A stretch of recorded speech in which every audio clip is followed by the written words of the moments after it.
AITA for destroying my husband's peace after catching him in an affair? For the longest time, I believed my marriage was perfect. Jason and I had been together for 8 years, married for 5, and we had what many considered the ideal relationship. From the outside looking in, we were the couple that everyone admired. We attended neighborhood gatherings hand in hand, went on vacations to exotic locations, and plastered our Instagram with seemingly blissful moments. But what people didn't see was the slow unraveling of that picture-perfect illusion. It started with small things that, at first, I dismissed as stress from work. Jason began coming home later than usual, always with an excuse about deadlines or emergency meetings. He would brush past me with a distracted kiss and head straight to the shower before I could even ask about his day. I told myself it was normal. People get busy. Marriages go through phases. But deep down, a small voice in my head whispered something wasn't right. Then there was his phone, his beloved, ever-present phone. It was always in his pocket, never left unattended. If he did put it down, it was face down on the table. He started taking calls in another room, and whenever I walked in, he would end them abruptly, claiming it was just work. I tried to ignore it, tried to be the understanding wife, but the way he clutched that phone like a lifeline sent a shiver of doubt through me. It was when he stopped making eye contact that I knew something was truly wrong. Jason used to look at me like I was the center of his world, like I was the person he wanted to come home to. Now, he barely glanced in my direction. Conversations became clipped, and when I asked if something was wrong, he assured me everything was fine. But I could feel it in my bones. My husband was hiding something. The breaking point came one evening when he received a text message. I was sitting beside him on the couch when his phone vibrated. Instinctively, I glanced at the screen. The message preview read, "Miss you already. Can't wait for next time." My stomach dropped. Jason snatched the phone away before I could see who it was from, muttering something about a spam message. But I wasn't an idiot. That night, as he slept soundly beside me, I lay awake staring at the ceiling, my mind spinning with possibilities. I didn't want to be paranoid, didn't want to accuse him without proof. But I knew I needed to find out the truth. I refused to be the clueless wife who lived in denial. So I decided to do what any woman in my position would do.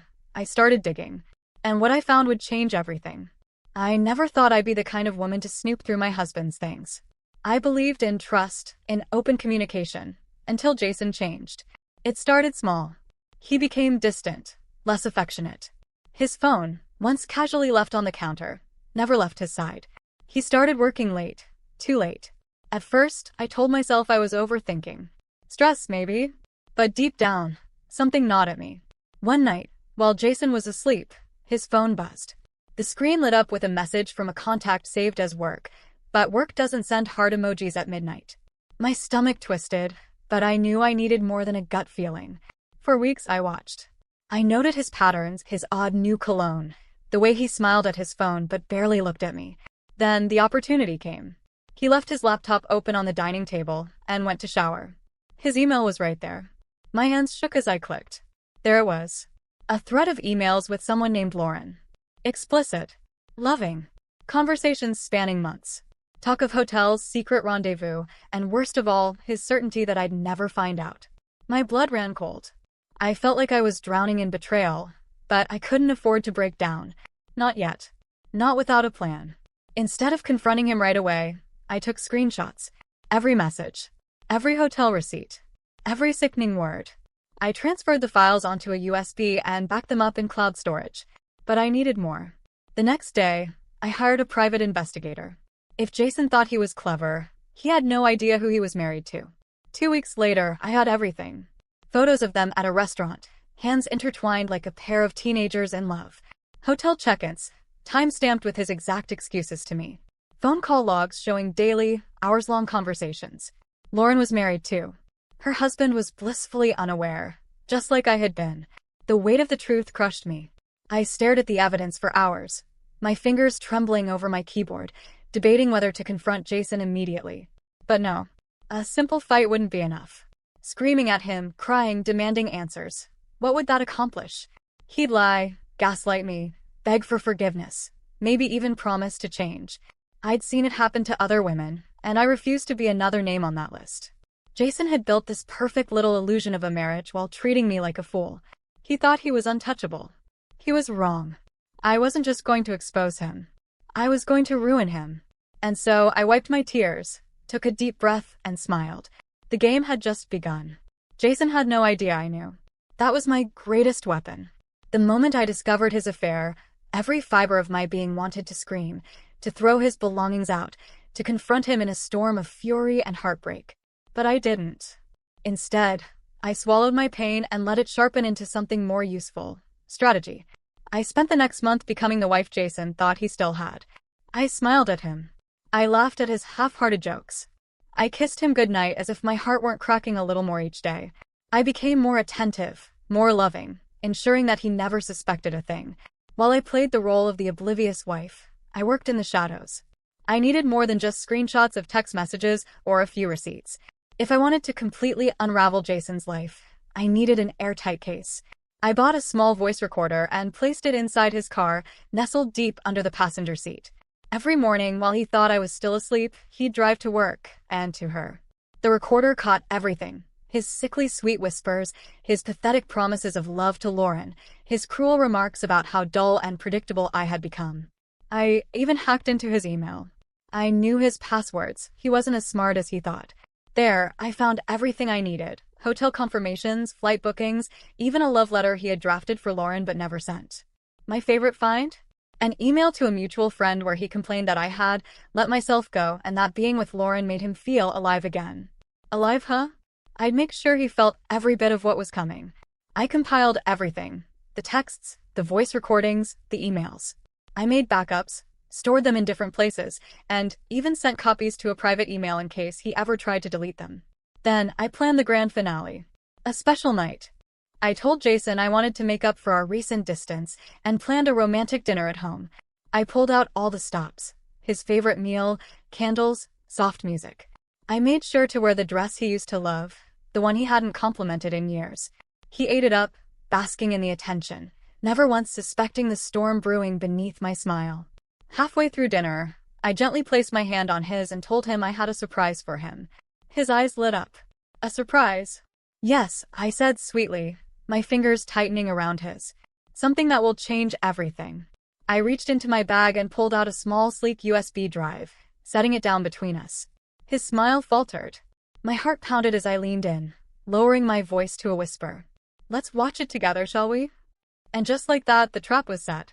The night had finally arrived. I had played my part well, smiling when needed, laughing at Jason's jokes, even letting him kiss me goodnight as if nothing had changed. But everything had changed. I had spent a month curating the perfect storm, and tonight it would strike. The dinner table was set beautifully, candlelight flickering against the polished mahogany. Jason walked in, loosening his tie, his eyes lighting up at the sight of the elaborate meal. What's the occasion? He asked, sinking into his chair. I poured him a glass of wine, my hands steady, my heart cold. Just wanted to do something special, I replied sweetly. He smirked, already comfortable, believing he still had the upper hand in our marriage. He had no idea I was about to burn his world to the ground. I let him eat, savoring his last few moments of blissful ignorance. Then I stood up, retrieved a small USB from my pocket, and plugged it into the laptop on the table. The screen lit up, casting an eerie glow over Jason's face. What's this? He asked, frowning. I clicked play. The first video showed Jason walking into a hotel lobby, his hand resting possessively on Lauren's lower back. The second video displayed them in a dimly lit restaurant, whispering, laughing, his fingers brushing against hers. The next were screenshots, hundreds of messages exchanged between them, plans made, secrets shared, confessions of love. Jason's face drained of color. Where did you get this? His voice was barely above a whisper. I didn't answer. I let the images keep speaking. Lauren's messages popped up next. Can't wait for you to leave her. Counting down the days. Did you like last night? You were insatiable. Jason's breathing turned ragged. Listen. I raised a hand, silencing him. I'm not done. Next came the emails. I had forwarded every single one to his boss, ensuring they knew that their senior executive had been conducting an affair with an employee's wife. It was enough to destroy his credibility, to render him unemployable in his field. Then, a carefully crafted email to Lauren's husband, detailing every betrayal, every deception. The divorce papers I had filed, the financial assets I had already moved. Jason stood abruptly, knocking over his chair. You're crazy. You've ruined my life. I laughed. Genuinely laughed. No, Jason. You ruined your life. I just made sure you couldn't hide from it. His phone buzzed. Then again. His boss. His colleagues. Lauren. Probably her husband, who by now had seen everything. Jason's hand trembled as he picked it up, reading the messages. I saw the panic setting in, the realization that everything was crumbling. He collapsed onto the couch, hands in his hair. Please, he whispered. I can fix this. I'll fix us. I picked up my coat and walked toward the door. There is no, not anymore. And with that, I left. Jason had wanted a double life. Now he had nothing. Jason sat frozen, his face drained of color. The silence after the video played was deafening, broken only by the sound of his ragged breathing. His entire life had just collapsed in front of him. His career, his reputation, his marriage. Please, just listen, he started, but I held up a hand. Save it, I said coldly, feeling an unexpected calm wash over me. You made your choices. Now live with them. I stood, my chair scraping against the floor. Jason reached out to grab my wrist, desperation in his eyes, but I stepped back. I didn't mean to. It was a mistake, he pleaded, his voice cracking. I love you, I swear. You just got caught, I finished for him. I had spent weeks fantasizing about this moment, imagining rage, tears, maybe even regret. But now, standing over him as he crumbled, I felt nothing but relief. Jason's phone buzzed violently on the table. His inbox was flooding with messages. His boss, his friends, his family. The video, the emails, everything I had sent out was now making its way through the people in his life. His carefully crafted facade was shattering in real time. Who did you send this to? His voice was a whisper, thick with dread. I smiled, tilting my head.